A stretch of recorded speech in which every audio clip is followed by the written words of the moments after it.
এক বোন প্রশ্ন করেছেন, হুজুর শীতের রাতে ফরজ গোসলের ভয়ে আমি আমার স্বামীকে আমার সাথে থাকতে দেই না, এখন কি আমার গুনাহ হবে বা এখন করণীয় কি? খুব জটিল একটা প্রশ্ন। এই প্রশ্নটা সাধারণত কেউ করে না। এক বোন হোয়াটসঅ্যাপে আমাকে এই প্রশ্নটা করেছে যে তিনি বলছেন, তিনি বোঝাতে চেয়েছেন, হুজুর যেহেতু ফরজ নামাজ ফজরের নামাজ আমাকে পড়তে হয়, আর রাতের বেলা যদি আমরা একসাথে থাকি তাহলে তো আমাকে ফরজ গোসল করতে হবে, আর আমাদের এখানে গরম পানির কোনো ব্যবস্থা নাই, ঠান্ডা পানিতে আমাকে গোসল করতে হয়। এই ভয়ে আমি আমার স্বামীকে থাকতে দেই না আমার সাথে, এই জন্য আমার স্বামী আমার উপর রাগ করে। এখন এটার করণীয় কি? আমি কি আমার স্বামীর হক নষ্ট করেছি কিনা? এটা একটা প্রশ্ন। গোটা জাতির উদ্দেশ্যে সেই উত্তর আমরা দিয়ে দিচ্ছি।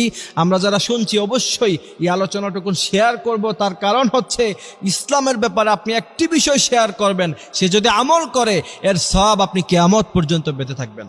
সুবহানাল্লাহি ওয়া বিহামদিহি সুবহানাল্লাহিল আযীম। এইখানে এই প্রশ্নের উত্তর দেওয়ার আগে স্বামীর মর্যাদা সম্পর্কে আমাকে কিছু বলতে হবে। বিশ্বনবী সাল্লাল্লাহু আলাইহি সাল্লাম বলছেন, তোমাদের মধ্যে তোমাদের স্বামীদের মর্যাদা এত আকাশচুম্বী, যদি পৃথিবীতে আল্লাহ ব্যতীত অন্য কাউকে সিজদা দেওয়ার অথরিটি অনুমতি থাকতো, তাহলে আমি গোটা পৃথিবীর সমস্ত মেয়ে লোকদেরকে বলতাম, তোমরা তোমাদের স্বামীর পায়ে সিজদায় লুটিয়ে পড়ো। এ হচ্ছে স্বামীর মর্যাদা। বিশ্বনবী সাল্লাল্লাহু আলাইহি সাল্লাম বলছেন, তোমার স্বামী যদি তোমার উপরে খুশি থাকে, তুমি যখন মৃত্যুবরণ করবা, সে যদি তোমার উপরে খুশি থাকে, এতটুকুই তোমার জান্নাতে যাওয়ার জন্য যথেষ্ট। আর সে যদি তোমার উপরে নারাজ থাকে, এতটুকুই তোমার জন্য জাহান্নামে যাওয়ার জন্য যথেষ্ট। এ হচ্ছে স্বামীর মর্যাদা। এবার আসেন যে শীতের রাতে শুধুমাত্র ফরজ গোসলের ভয়ে আপনি যদি আপনার স্বামীকে আপনার সাথে থাকতে না দেন, আপনার গুনাহ হবে কিনা বা করণীয় কি? এই প্রশ্নের জবাব যদি আমি দিতে চাই, তাহলে বিশ্বনবী সাল্লাল্লাহু আলাইহি সাল্লাম থেকে হাদিস এসেছে।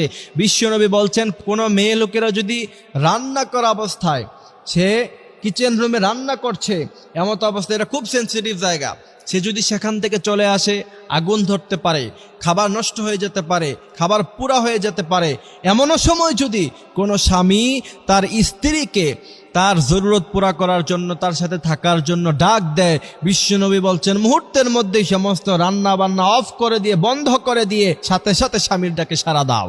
এরপরে দ্বিতীয় নাম্বার হাদিস, বিশ্বনবী সাল্লাল্লাহু আলাইহি সাল্লাম বলছেন, কোন স্বামীর তার চাহিদা হলো যে সে তার স্ত্রীর সাথে থাকবে এবং স্ত্রীকে সে আহ্বান করলো, সেই স্ত্রী যদি সেই স্বামীর ডাকে সাড়া না দেয়, বিশ্বনবী বলছেন ফজরের নামাজ পর্যন্ত, যতক্ষণ পর্যন্ত না সকাল হয় ততক্ষণ পর্যন্ত ফেরেশতারা তার উপরে, সেই নারীর উপরে লানত দিতে থাকে। কত বড় কথা!